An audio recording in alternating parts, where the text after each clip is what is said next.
Hey there. Today, I got two chilling stories. A school lockdown with a dark twist and another so eerie it still haunts me. Let's dive in. I never liked history class. Too many dates, too many wars.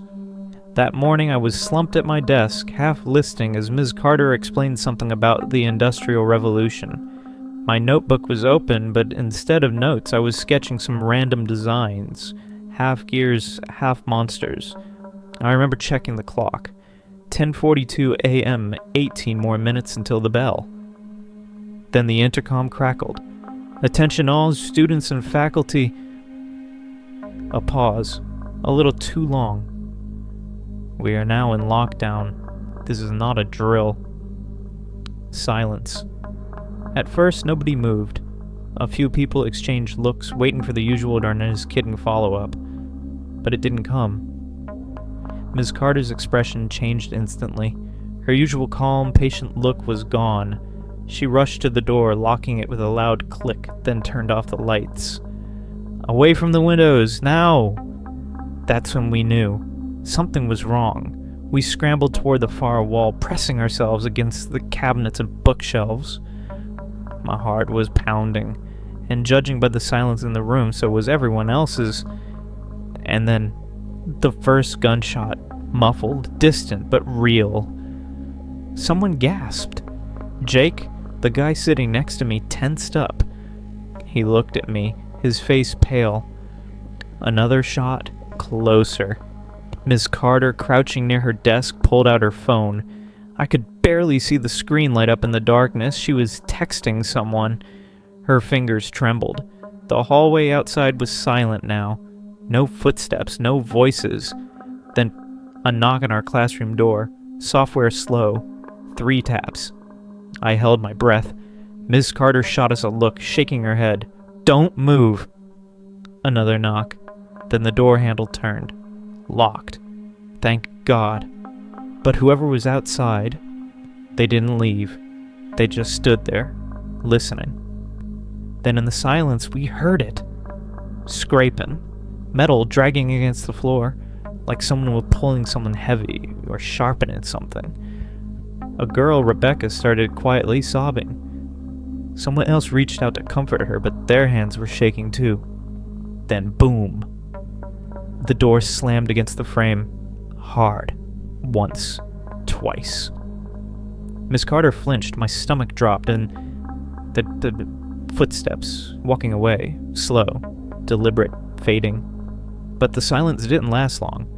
Somewhere down the hall a door creaked open, not forced, not kicked in, just opened. More silence. Then screaming, not loud and not panicked. Just one voice shouting, "No! Stop!" Then nothing, not another sound. My phone buzzed in my pocket. Nearly jumped out of my skin. I pulled it out, trying to keep the screen dim. A text from my friend Ryan, who was in the classroom across the hall. Ryan, 10:47 a.m. Bro, someone just walked into our room. I read the message 3 times before my brain fully processed it. Then another text. Ryan, 10:48 a.m. They're just standing here, not moving. My hands went cold. I started to type back, but then boom, boom, boom. Heavy pounding on our door. It wasn't just one hit. It was violent, shaking the door frame. Someone flinched. I heard someone else whispering a prayer. Then silence. A minute passed, maybe 2. Then the intercom crackled back on. Lockdown over, staff, please check in. No explanation, no sirens, no police shouting, just the principal's voice, calm as ever. Ms. Carter hesitated, then crawled toward the window and peeked through the blinds. Nothing. We stayed put until an officer physically unlocked the door and told us to evacuate in small groups. The campus was swarming with cops, but no ambulance, no crime scene tape. I grabbed an officer's sleeve and we left. Did they catch him? The officer frowned. Catch who?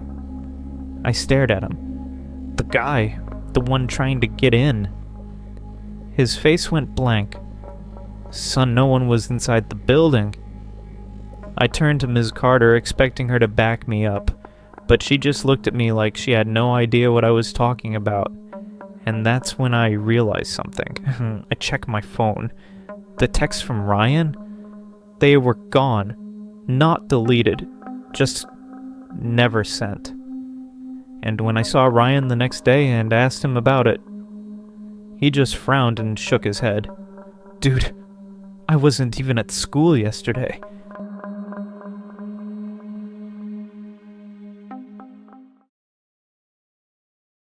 I don't know why I'm telling this. Maybe I just need to get it out. Maybe I need someone to tell me I'm not crazy. Because after that day, I don't think I trust my own memory anymore. It happened in my junior year. Tuesday, 1:36 p.m. I remember that because I was staring at the clock, counting down the minutes until lunch. The teacher was droning on about some Shakespeare play I hadn't read, and I was debating whether I had time to sneak a nap before the bell rang. Then the intercom clicked on. Students and staff, we are now in lockdown. Please follow protocol. The voice was calm.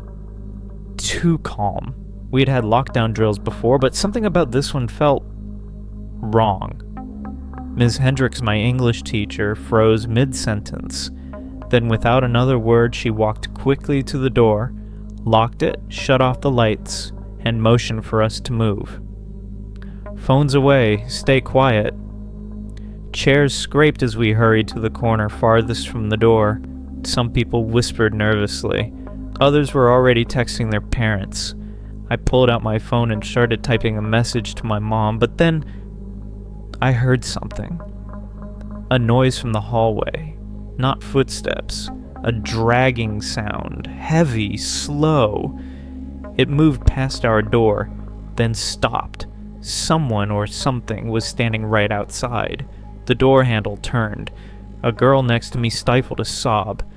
Ms. Hendricks held a finger to her lips, eyes wide. The handle jiggled again harder this time, then a knock. 3 slow, deliberate taps. Nobody breathed. The knock came again. And then a voice. Let me in, please. I recognized it instantly. It was Matt. Matt was my best friend. We had last period together. He wasn't in class today. He was home sick. So how the hell was he out there? Someone else must have recognized his voice because one of the guys near the door, James, whispered, "That's Matt. He's messing with us." He moved toward the door. Ms. Hendricks grabbed his arm and yanked him back. Her face was the most terrified I'd ever seen it. "That is not Matt," she mouthed. James hesitated. Then, as if to prove a point, he whispered, "Matt?" Silence. Then the voice outside changed. Not different words, different tone. "Let me in. Please." It was flat. Empty. I was like someone was repeating the words without understanding them. James took a step back. Then something slid under the door, a piece of paper. No one moved for a long time. Then Ms. Hendricks, slow as a ghost, reached out and picked it up. Her hands were shaking as she turned it over. 4 words written in red ink. "I see you, James." James bolted. He ran to the opposite side of the room, shaking his head. "This is a joke. This is a sick joke." Ms. Hendricks didn't say a word. She just put the paper face down on the floor and clenched her fists. Then the knocking started again. Faster, harder, more desperate. Then bang! Something slammed into the door. The whole room shook. Someone screamed, "Bang!" The door handle rattled violently. We were trapped. Then, just as suddenly as it started, silence. Not even footsteps. Just nothing. A minute passed, then another. Then the intercom crackled back on. "Lockdown over, staff, please check in." No explanation, no sirens, no police shouting, just that calm voice. Mrs. Hendricks didn't move for a long time. When she finally stood, she peeked through the blinds. The hallway was empty. We waited until an officer unlocked the door and motioned for us to leave in small groups. As I stepped into the hallway, I saw something that made my stomach turn. Every other classroom had their doors wide open. Ours was the only one still locked. And when I looked down, that paper, the one with James's name, it was gone. If you want many more scary and interesting stories that have ever happened, then subscribe to the channel to always be aware of the release of new stories. And don't forget to like the video and write your opinion about the video below.